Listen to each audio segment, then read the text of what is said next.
TNPSC எக்ஸாம்ல இந்த question ப்ரீவியஸா கேட்டிருக்காங்க. அசல் 6400, வட்டி ஆண்டுக்கு 6.1/4%, 2 ஆண்டுகளுக்கு பிறகு கிடைக்கக்கூடிய கூட்டு வட்டி மற்றும் தனி வட்டிக்கான வித்தியாசத்தை காணும்னு கேட்கிறாங்க. ஸோ கூட்டு வட்டி மற்றும் தனி வட்டியில இந்த மாடல் சம் கேட்டாங்களா, எப்படி குயிக்கா சால்வ் பண்ணாது பார்க்கலாம். அசல் 6400, வட்டி 6.1/4%, காலம் 2 ஆண்டுகள், 2 ஆண்டுகளுக்கு பிறகு கிடைக்கக்கூடிய கூட்டு வட்டி மற்றும் தனி வட்டிக்கான வித்தியாசத்தை காணும்னு கேட்கிறாங்க. இந்த மாடல் சம் கேட்டாங்களா, ஃபர்ஸ்ட் கொடுத்துருக்கிற அசல் எடுத்துக்காங்க 6400 பெருக்கல், அடுத்தது வட்டி 6.1/4%, கலப்பு பின்னத்தில் இருக்கு. அப்ப 6 × 4 24, 24 + 1 25, 25 வகுத்தல் 4 × சதவீதத்துக்கு 100ன்னு வரும். சரிங்களா?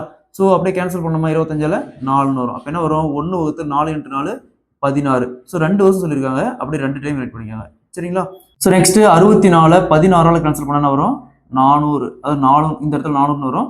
ஸோ நெக்ஸ்ட் 400 16ஆல் கேன்சல் பண்ணா = 25 வரும். ஸோ அப்போ அசல் 6400க்கு வட்டி 6.1/4%, 2 ஆண்டுகளுக்கு பிறகு கிடைக்கிற கூட்டு வட்டி மற்றும் தனி வட்டியான வித்தியாசம் 25 ரூபாய். Option B is the correct answer. இதே மாதிரி தான் பாருங்க, அசல் 6250, வட்டி 8% ஆண்டுக்கு, காலம் 2 ஆண்டுகள், 2 ஆண்டுகளுக்கு பிறகு கிடைக்கக்கூடிய கூட்டு வட்டி மற்றும் தனி வட்டியான வித்தியாசத்தை காணும்னு கேட்கிறாங்க.